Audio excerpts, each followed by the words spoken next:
இன்று சேலத்தில் தவிக தலைவர் விஜய் பங்கேற்கும் பிரச்சார பொதுக்கூட்டத்திற்கு QR குறியீட்டுடன் கூடிய நுழைவுச் சீட்டு இருப்பவர்களுக்கு மட்டுமே அனுமதி வழங்கப்படும் என்று அக்கட்சியின் பொதுச் செயலாளர் ஆனந்த் தெரிவித்துள்ளார். ஊராட்சி செயலர்களின் கோரிக்கையை தமிழக அரசு நிறைவேற்ற வேண்டும் என்று பாமக நிறுவனர் மருத்துவர் ராமதாஸ் வலியுறுத்தியுள்ளார். தமிழகத்தில் கிராம ஊராட்சிகளில் 12,500க்கும் மேற்பட்ட ஊராட்சி செயலர்கள் பணியாற்றுகின்றனர். குறைந்த ஊதியத்தில் ஒப்பந்த பணியாளர்களாக உள்ள அவர்களுக்கு 2,000 ரூபாய் ஓய்வூதியமாக வழங்கப்படுகிறது. ஆகவே இந்நிலையை மாற்றி தங்களின் ஊதிய விகிதத்திற்கு ஏற்ற வகையில் உறுதியளிக்கப்பட்ட ஓய்வூதிய திட்டத்தில் இணைத்து அரசாணை வெளியிட வலியுறுத்தி போராட்டம் நடத்தினர். தொடர்ந்து நடைபெற்ற பேச்சில் ஓய்வூதிய திட்டத்தில் சேர்க்க உறுதியளித்தது. ஆனால் வாக்குறுதியை அரசு நிறைவேற்றாததால் மீண்டும் ஊராட்சி செயலர்கள் போராட்டத்தில் ஈடுபட்டு வருகின்றனர். அவர்கள் மீது நடவடிக்கை எடுக்கப்பட்டுள்ளது சரியல்ல. அதை ரத்து செய்வதுடன் உறுதியளிக்கப்பட்ட ஓய்வூதிய திட்டத்தில் சேர்க்க வேண்டும் என்பன உள்ளிட்ட கோரிக்கையை நிறைவேற்ற வேண்டும் என்று மருத்துவர் ராமதாஸ் குறிப்பிட்டுள்ளார். சென்னை வடபழனி பூந்தமல்லி இடையேயான மெட்ரோ வழித்தடத்தில் 2ஆம் நாளாக ரயில்வே பாதுகாப்பு ஆணையர் தலைமையில் ஆய்வு மேற்கொள்ளப்பட்டது. இந்த ஆய்வின் போது சென்னை மெட்ரோ ரயில் நிறுவன இயக்குநர்கள் டி. அர்ச்சுனன், மனோஜ் கோயல் ஆகியோர் கலந்து கொண்டனர். இறுதி ஆய்வு இந்த மாத இறுதியில் நடைபெறும் என்று தெரிவிக்கப்பட்டது. மேலும் போரூர் சந்திப்பிலிருந்து வடபழனி வரை மெட்ரோ ரயில் இயக்கப்படும் நிலையில் இடையில் எந்த நிலையங்களிலும் நிற்காமல் இயக்கப்பட திட்டமிட்டுள்ளதாக அதிகாரிகள் தெரிவித்துள்ளனர். அத்துடன் வடபழனி மெட்ரோ ரயில் நிலையம் முக்கிய மையமாக எதிர்காலத்தில் செயல்படும் எனவும் கூறப்படுகிறது. மத்திய அரசை கண்டித்து தொழிற்சங்கங்கள் நடத்திய நாடு தழுவிய பொது வேலைநிறுத்த போராட்டத்தால் தமிழகத்தில் பாதிப்பு இல்லை.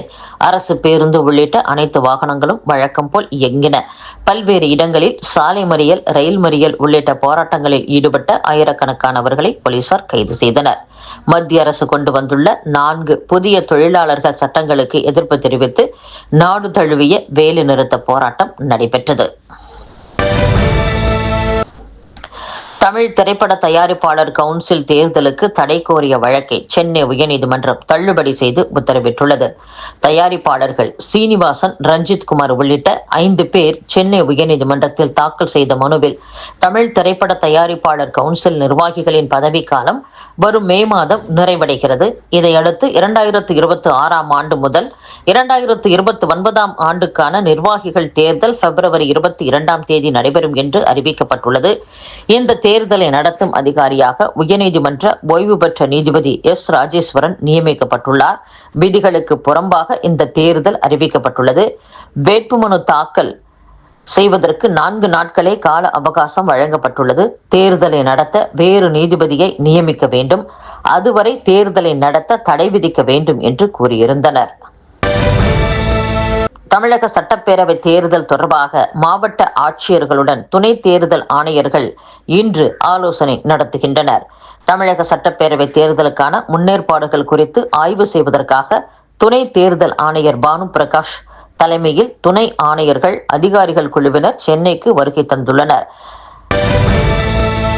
ஈஷா யோகா மையத்தில் நடைபெறும் 33வது மகா சிவராத்திரி கொண்டாட்ட விழாவில் மத்திய பாதுகாப்பு அமைச்சர் ராஜ்நாத் சிங் ஈஷா யோகா மையத்தில் நடைபெறும் 33வது மகா சிவராத்திரி கொண்டாட்ட விழாவில் மத்திய பாதுகாப்பு அமைச்சர் ராஜ்நாத் சிங் பங்கேற்பதாக தெரிவிக்கப்பட்டுள்ளது. கோயம்புத்தூரில் உள்ள சத்குருவின் ஈஷா யோகா மையத்தில் பிப்ரவரி 15ஆம் தேதி சிவராத்திரியை முன்னிட்டு சிறப்பு கொண்டாட்டங்கள் நடைபெறுகின்றன. ஆயிரக்கணக்கான பக்தர்கள் கலந்து கொள்ளும் இந்த விழாவில் பிரபலங்கள் மற்றும் முக்கிய அரசியல் தலைவர்கள் பங்கேற்பது வழக்கம். இந்நிலையில் ஈஷா யோகா மையத்தின் 33வது மகா சிவராத்திரி கொண்டாட்டங்களில் மத்திய பாதுகாப்பு அமைச்சர் ராஜ்நாத் சிங் சிறப்பு விருந்தினராக பங்கேற்க உள்ளார். மகாராஷ்டிரா முதலமைச்சர் தேவேந்திர பட்னவிஸ், மத்திய இணையமைச்சர் எல். முருகன் ஆகியோரும் இந்த விழாவில் கலந்து கொள்கின்றனர். இதனைத் தொடர்ந்து முன்னணி இசை மற்றும் நடன கலைஞர்களின் கலை நிகழ்ச்சிகள் இந்த விழாவில் ஏற்பாடு செய்யப்பட்டுள்ளன.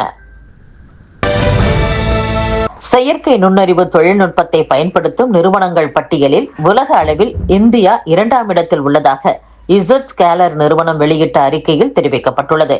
AI மற்றும் இயந்திர கற்றல் தொழில்நுட்பங்களை அதிக நிறுவனங்கள் பயன்படுத்தும் பட்டியலில் முதலிடத்தில் அமெரிக்கா உள்ளது. தேர்தல் தொடர்பான பணிகளுக்கு உதவி செய்யும் நோக்கில் நேபாளத்திற்கு 3வது கட்டமாக இந்தியா 270 வாகனங்களை பரிசாக கொடுத்துள்ளது.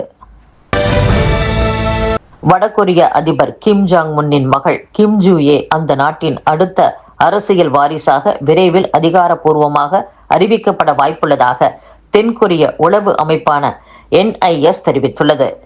தென்கொரிய நாடாளுமன்ற குழுவிடம் NIS தாக்கல் செய்த அறிக்கையின்படி சுமார் 13 வயதாகும் கிம் ஜூயே அடுத்த அரசியல் வாரிசு ஆவதற்கான பயிற்சிகளை ஏற்கனவே முடித்துவிட்டதாக குறிப்பிட்டுள்ளது.